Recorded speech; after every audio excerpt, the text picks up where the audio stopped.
neutral corner. In the neutral corner. 2, 3, 4. Okay, so welcome to In the Neutral Corner. I'm RJ Summerlin, and now we have our local fighter, Cam Bennett. I've made it. You've made it. I'm official. You're on the second biggest podcast I'm a part of. Take that, Brett Okamoto. Yeah.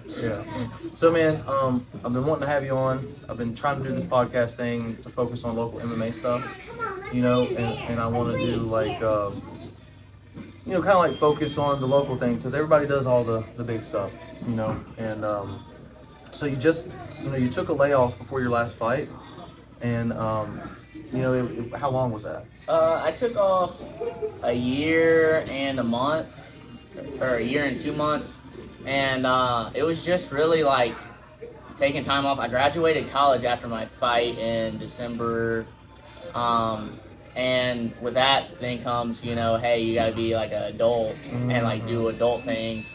So I was like, in my head, I had been doing school the whole time, like full-time student and fighting. I thought, I can just transition real easy. And then I realized my first 40-hour work week, I was like, this sucks. And like I was tired. It was a lot harder on me than school. So I just was like trying to get used to that. And then it got to, let's train 3 times a week, make sure I can do that, and build up the tolerance again. And then like about summertime, I decided, okay, I know what I want to do with my future. So that includes going back to school again. So now I'm working full-time and doing school and then trying to train, and it's like that's a long day every day. Full slate for sure. So it just was like trying to get back to where like I used to train for a fight, right? Because I like to be in the gym 5-6 days a week. Like so that's my preferred training schedule for a fight, and especially if you want to fight at a high level, that's what you got to do. I mean, you can't just train 3 days a week and think, I'm going to be one of the best in the world or whatever your goal is. That's one of the problems, or not problems, but that's one of the issues that I face is having a full-time 40-hour work week, then having 4 kids and, a relationship and a family and that they want you and they want a part of you, but then also I'm trying to train and do those things. And it's always interesting to see someone who has grown up and had to do nothing but like school and basically train to now I have to transition into adulthood. Now I have to transition and learn how to balance, balance these things. And that was one thing about midsummer of last year. I was like, do I even want to fight again? Like, I didn't tell anybody that. Nobody knows that. But I really thought, I was like, this is freaking hard. Like, I really thought, I was like, well, I'm going back to school. I'm working full time. And I was like, do I even like come back like to be able to fight? Because during that time, it's like diet's not as good, like not getting my running in like every day, like all that stuff. And it just took time to transition. And all that, the whole time I'm getting called out by everybody and their mama, which was frustrating because it's like, I'm just trying to get my life together. Do you feel like though it's because they knew that you were taking some time and trying to get your life together, so they knew that, and so they let's call out Cam because we know he's not going to respond, because you see that a lot in the pro level. Someone will get injured and then everybody will start calling him out, or someone will take some time and everybody will start, like Darren Till. He got released, now everybody wants to fight Darren Till. Yeah, I don't know, it partially felt like that, but then another thing was just like, I think a lot of AMEs get all sucked into, I watch the UFC, I see these big name guys create this persona. And act a certain way. So I gotta do that. And then behind the scenes they're cool or whatever with you. And they don't realize that, like, no, I think you're a douchebag. Yeah, well, like, then it just, like, messes up the whole relationship between fighters in the area. Then it's, like, just odd. It's, like, I don't know if you're acting or I don't know if you're serious about it. And, like, in the grand scheme of things, we're amateurs in a local arena right now. We're not making millions. Which less than 3/4 of these amateurs are going to go move on to be at any pro level. Much less than half of those 3/4, or half of that quarter is going to end up, you know what I mean? Like, it's not, they treat it as if they're at the show now. Yeah, and, like, that's the thing is like, it's not the show. Yeah, I like to banter a little bit back and forth, but, like, I like to do it in a way, like, hey, I'm not trying to be a douche to you or be mean. Like, I'm trying to make somebody laugh or whatever, get you kind of, like, because, I mean, we're going to go in there and fight anyways. Like, it's not like you talking more is going to motivate me more. I'm going to be motivated if I'm like a solid fighter. I'm going to be motivated either way to go in there and crush you. Right. Like, because that's the job. But, I mean, it just is annoying, really, because it's like you're talking so much, and I'm like, you haven't, in the grand scheme, compared to the UFC, all that stuff, haven't made it to the level, made it to the level that you think you're at, I guess, right now. I mean, it's the amateur level. Yeah, well, you know, and that's one thing too, is like I fought probably 20 or 30 times, including the pro fights, including amateur fights, and not one time have I had bad blood with any of those guys. Anybody I've ever fought, I've never had bad blood. We've had banter, like, oh, you're going to see, like me and Javonis had banter, like, you're going to see, you better be ready to die in there, et cetera, et cetera, et cetera. But at the end of the day, it was never any bad blood. It was never any, like, insulting comments towards one another. We were able to build that fight without having to like question each other's manhood. And I feel like that's becoming the norm now. Yeah, and people are used to being able to hide behind the keyboard or their phone or whatever, and then when they see a person, it's just business, it's just business. But you see, like when Conor fought Nate, or when Conor fought Khabib, it's not just business. So some people, it's not just business, and I get it to a certain degree or whatever. But I think that's why, honestly, I sell tickets the way I do, is because I don't need to, like, go out and just act a certain way or whatever. Right. You just be yourself, and people really like genuine people, like, because that's so hard to find now. It's just somebody being for real. You want to know my theory there? The ones that have to do a persona are just boring-ass motherfuckers, dude. They're just boring. They have to create a persona because their own persona isn't interesting enough. I've never had to create any persona. People love watching me fight. Yeah. People respect me. And maybe they want to watch me fight because they want to see me lose. Either way, they talk to me. They have a respect for me or whatever. And I've never had to be insulting to another person as far as like that. You know what I mean? To sell a fight or anything and then go behind closed doors and say, hey, man, I'm really your friend. All that stuff I said about your mom was pretend. Yeah, it's just like... It's a little much. Being a genuine, like, just the genuine persona and just be yourself type thing really just sells, because, like, just society as a whole, like, there's a lot of people that are just fake.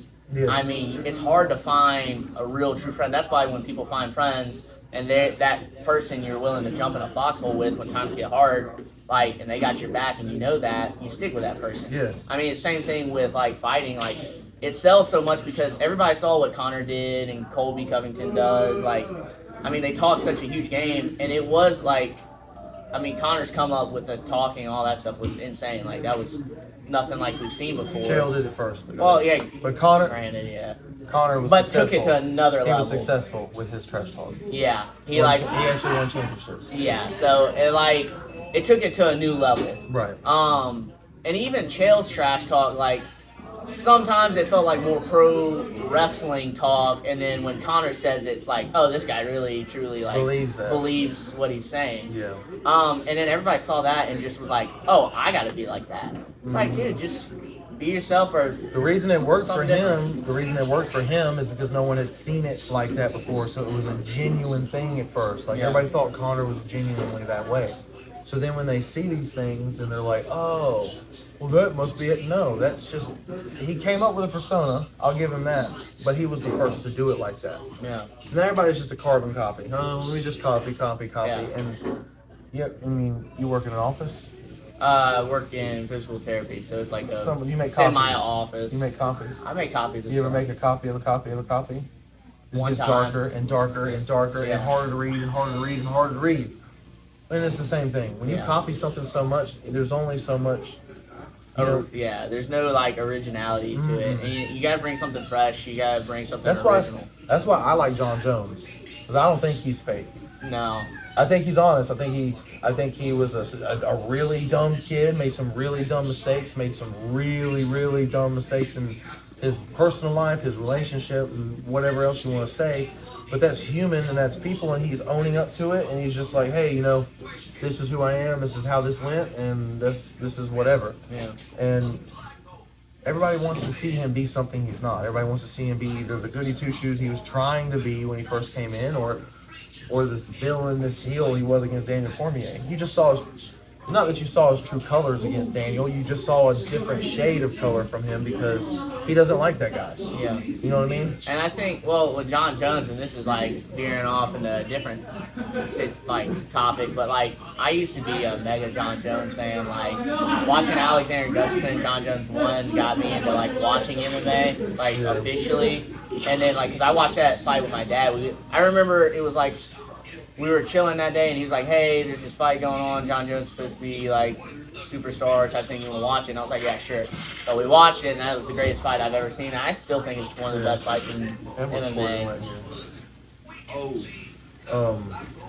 But yeah, no, that fight was awesome. My first John Jones fight was his very first fight in the UFC, the first one I watched, and I was hooked, dude. Yeah, I mean, the dog that's all in him, like the skill to fight, like just to go to that dark place and fight at that level, like a mental place, where it's like, yeah, this guy, like, I'm willing to die out here to try and get this job done. Yeah. Like, that's a huge thing. And then watching him, I mean, he's got the Philippians 413 tattoo on the chest, all these things, and he has let me down so many times. It's like, it kills me. Yeah. Like, because the fanboy in me is like, man, that's the GOAT. Like, yeah, no, 100%. He's skill level, second to none, all these things. But man, the one thing just in general is just that people are people. Yeah. It's just for, like, when I think of John Jones, I'm like, it's a guy that can't get out of his own way, but really that's just, as you said, people. Yeah. Most of the time, people just can't get out of their own way. Yeah. That's the biggest problem. Is like they're like, and it's either they own up to it and they go, I can't get out of my own way. And sometimes he says that. He says he can't get out of his own way. Sometimes he blames other folks. But then like he hasn't fully come to that place to go, oh man, I am the problem. And then like he says it, but then doesn't take the steps to change it. For sure. Or he'll take 2 steps and then like be like go straight back. But do you think that has something to do with accountability and the level of fame he reached at the age he reached it at? Because that's got to play a part in it. Do you feel like Connor's very similar, right? Because Connor was a certain way, and then he was coming up, and then he starts just acting the way that he's basically the way that we expect Connor to act. Punching old men, throwing dollies at buses, which is probably put on by the UFC, but either which way, like doing all those different things. Like, I mean, have you seen his drunk post at the Tough House where he's just like flexing and just? I haven't seen that. He's literally flexing in the mirror on his camera, just breathing really hard, like, dude, what? Yeah, like, what?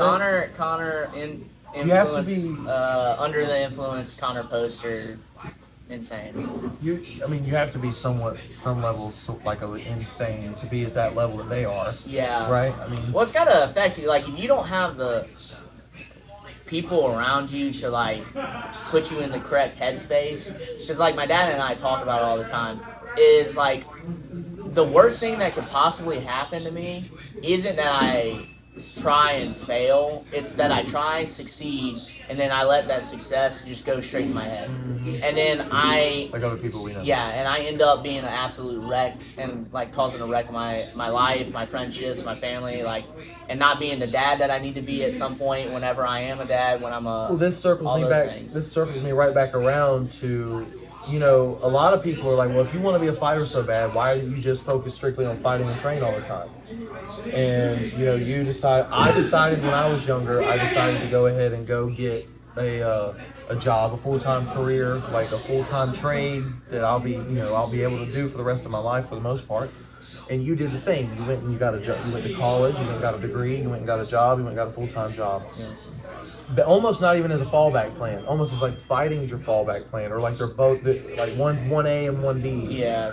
It's not 1 and 2. It's 1A, 1B. But you have that thing. Yeah. And a lot of people don't understand why you can't just train all the time, because they don't understand that it doesn't pay. Yeah, they're like, why aren't you fighting just like 24/7, this stuff, that stuff? It's like, dude, I gotta try and find a balance between being the best I can at work, being the best I can at practice, but being the best brother I can right now, because like that's my job right now. Right. I'm single, I'm still like with my family and stuff like that. So it's like I got 3 younger sisters I gotta be a good brother to. I gotta be a good son to my dad and my mom that have done so much for me.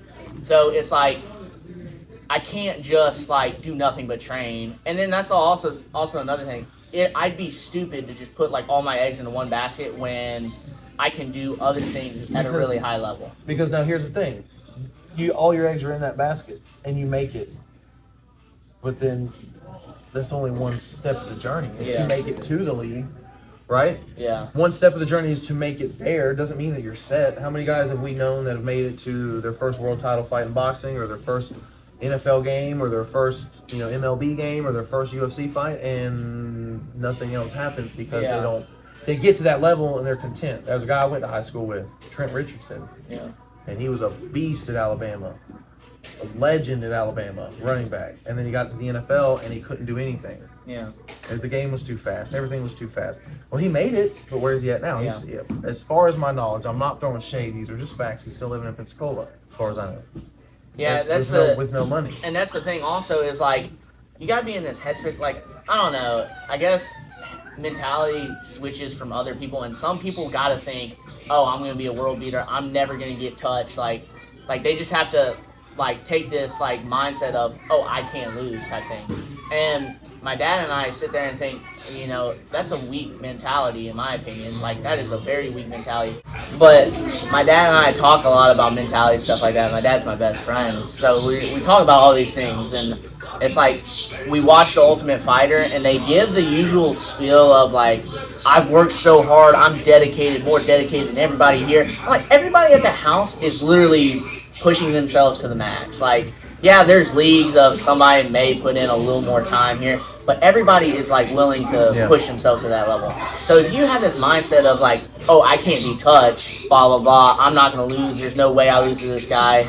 What happens when you do meet that guy that's willing to push you over the edge? Yeah. Like I like fighting people that have that mentality, because I'm willing to take you, like, out there and drown you. Yeah, like, for sure. Like, and it allows me to be free to go, I have pushed the hardest I literally can, like, in the gym, outside the gym, lifting, running. I have done everything that I can, and I'm going to go in there and I'm going to pull the trigger, and if I win, good. But if I didn't, it wasn't meant to be. It's all right. Like, sometimes you have bad nights. Sometimes the guys just got your number. Yeah. But I can look myself in the mirror and go, you know what? I did everything, and I just came up short. It's all right. I'm gonna be back. So let me ask you this: do you think that there's a better, like, this is the way I've always looked at it. Instead of looking at it as no one can beat me, right, and training to not be beaten, I'm more or less training to beat the guy that I eventually know that can beat me. Yeah, because work on all my weakest spots. I like to watch my film on any fight that I have and watch it and think about how I would beat myself. Like, okay, all right. So look, when he does a double jab, he drops his hand and he takes 2 steps back every time.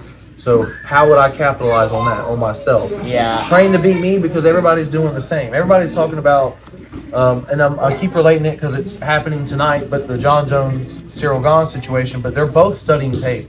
Yeah. They're both watching each other. They're literally on the embedded or whatever. You see them both pausing and looking, and they're both doing it. But yeah, that's one thing. I think when I watch my fights, the first time I watch it, I just kind of watch it as a fight. Right. Now I'm like, oh, okay, I did this good.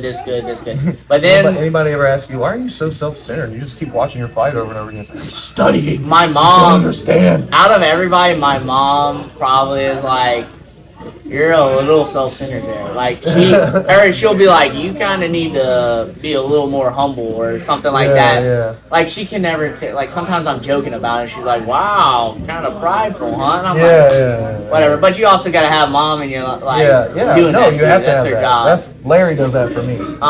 So Larry loves to knock me down a peg. And mom does that. Does that to me all the time. Yeah. And so the first time I watch it, I just watch it as a fight, look at the good things, cool, and then, like, break it down of, okay, like I was telling you in this last fight, I did almost everything right, like, in the grand scheme, if you just took it, like, watching it from 20,000 feet, but if I slow it down, watch the holes, I noticed my chin's a hair up, and who's going to catch me at that level? I'm thinking pro-level guys, like, I'm thinking guys in the UFC. They'll capitalize on that. They'll step back, catch me with a hook. My chin's just a hair up, and that's going to hurt a lot. But thinking like that is what makes you. So I've always thought that thinking like that. Now there is a fine line between being too over self-critical, and I fall over that line sometimes. But that self-criticism, it really helps you, and it helps push you to that next level, right? And the same with like kids are distracting me. So, but yeah, it pushes you to the next level, right? You know, you're looking at the same with coaching. That's what I'm saying. It's the same with coaching. You pay attention to the small details because you care that much. Yeah. Right. Yeah, and you can't be. It needs to be a balance of. I don't need people around me constantly singing my praises because then you're in an echo chamber and then you think, oh, I can never go wrong, and then that's when you get just absolutely smoked by some dog. Yeah. Like. I like Jarrett so much. Yeah, Jared's gonna knock you He down. will literally just tell me everything I did wrong. I'll be like, "How'd I do?" He's like, "Well, shit, dude, you were garbage. Your kicks look sloppy." Yeah, I'm like, I haven't kicked in 2 months. Yeah, they look sloppy. You can tell. Like, okay, thanks, Jared. So guess what I'm gonna be working on? Yeah, kicks. Yeah. But then at the same time, you can't just like be hypercritical to where everything's just absolutely horrible, because then you're just not going to build that confidence that you need to be like, oh, I can pull the trigger on this technique, because you're just going to be in your head. What I usually do is every pat on the back I give myself, I also give myself a finger wag. Yeah. Right? It's like a compliment sandwich. I yeah. took it from somewhere on TV one time. So, I'm probably going to cut it short because I don't know how exactly the audio's been with everybody here, but next fight, what is it, when is it, and how you feeling? I don't think we have like a set date yet. Right, so. Okay. But like, I just know that I'm training hard, and like, I mean, I'm just ready to go. It's like, No one can see this bruise on my foot, but he's training very hard. I took that. So I've been rubbing my foot this whole video.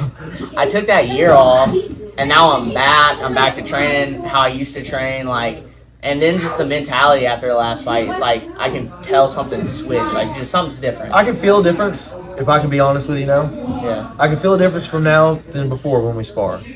And not that I'm any like world beater or anything. I've just been in it a long time. Yeah. And when we sparred, it's not a major difference to me, but it's a dialed in difference. Yeah. Right? It's almost like you went back and you revised your rough draft, and now it's your final draft. And you corrected all the grammatical errors, you corrected all the misspellings, and the punctuation, and everything is ready. And like sparring you today, it was a lot of fun. Like, I get the last couple rounds really because I was tired. I was really just trying to have more fun. Oh yeah. But even still, I was just trying to throw a lot at you, and you're seeing things come at a certain, at good times. Yeah. You're making good decisions, which is something I like to see. So I was really excited for your return, but definitely super excited for even more to come. People say ring rust is real, and then like Dominic Cruz is constantly a hater of that. It's like, ring rust isn't real. I feel like it just depends on the person, to be honest. And when I got in there, I was like, I dropped him 17 seconds in or whatever, just hook bang. Yeah. And then that was when I was like, oh, I'm back. And then it was like, after that, I just knew it was like, okay, that was good. And then Dean, Devin, all those guys were like, who is this new Cam that came out? Like I flipped the switch even more so. Patient, good striking, put on more muscle, physically looked a lot better. Like, just everything was dialed in, and I'm like, you guys haven't seen anything yet. Like, that was me getting back to just being in. And now it's like, now that I'm back, it's like, it's only going to get better and better. Because each time I want to add a new wrinkle. It's like, I showed some new wrinkles there, like patience of like, I heard him, but I didn't just rush in. Yeah. I just kind of shook it off, came in, dialed it in. But like, now it's like, I'm already working on things that I think are going to separate me another level of, hey, you've seen me do this, but then say we make it to the second round, you have not seen this. And it's like, it's a new defense, it's a new movement, it's like... It's like a different fighter every round. Yeah. And so I just want to drill it so much that I get to the point of like, it's like, you don't expect that. You're not going to see that on tape because I haven't shown it yet. Yeah. It's like, it's in the back pocket, and it's like, oh yeah, look, reverse Uno type thing. Yeah. And those things, doing those things, it's like, my goal isn't just an amateur title or I'm going to be the best in Pensacola. Like, no, I want to just see how far I can go. And know at the end of the day, I push myself as far as I can, and wherever I land, whether it's I just broke the UFC and that was all, that's cool, or if I was a world champion, that's great too. Or if I'm the greatest of all time, that's like I'm gonna push to where it is. To You're where gonna push to your potential. Yeah, I'm gonna meet my But potential. you're not gonna put yourself in a detriment chasing something that may not be within your reach. Yeah. So like that's the hardest thing that a lot of these athletes don't do is realize what their reach is. That's why you see a lot of these guys fighting past their primes. But Yeah. we're gonna go ahead and cut it here because so. I really appreciate it. For sure. We'll do it. We'll definitely do it again in a more contained environment. You know, for sure. So thanks, man. I really appreciate it. I appreciate the rounds today, and I'm super excited to see you fight again. Yeah, for sure. Thank you, So man. this is Cam. This has been Cam. He's been in the neutral corner, and thank you guys for tuning in.